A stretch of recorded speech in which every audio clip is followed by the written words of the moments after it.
Hər vaxtınız xeyir olsun. Gündəm xəbərin efirində 21 iyun tarixidir və bir xəbəri diqqətinizə çatdıraraq belə ki, Milli Məclisdə qaz təchizatı haqqında Azərbaycan Respublikası qanunun layihəsi ikinci oxunuşda müzakirəyə çıxarılaraq qəbul edilib. Müsavat Komu xəbərinə əsasən iclasda çıxış edən deputat Raziya Nurrullayev növbəti dəfə narahatlığını bölüşüb.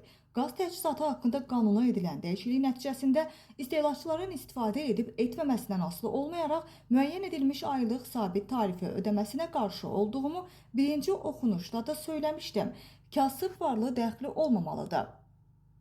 Heç kimə qaz pulsuz çəkilmir. Hər bir vətəndaş xərcini ödəyib qaz çəkdirir.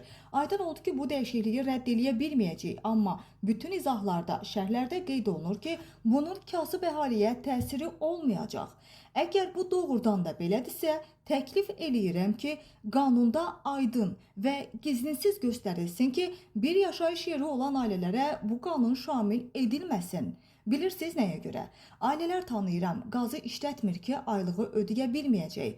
Qazı çox soyuq olan zaman yandırır, yaxud körpə uşaq olan otaqda yandırır. Ailələr tanıyıram ki, onlar kombini bir neçə saat yandırır və gecələr söndürür ki, yorğanın altında qızınsınlar. Millət vəkili ardınca bildirib, bütün bunları nəzərə alaraq ya mövcud maddələrdən birinə ya da əlavə bir maddə əlavə edilsin ki, istehlakçılar aydın şəkildə qanunu başa düşsünlər. Mən oxudum, amma tam aydın ifadə edilən maddə tapmadım. Ola bilsin ki, mənim texniki biliklərim yetərincə deyil, amma istehlakçıların 90%-nin də texniki bilikləri elə mənim biliklərim qədərdir. Mən əsaslı izahat verilməsini istəyirəm deyə millət vəkili açıqlamasında bildirib.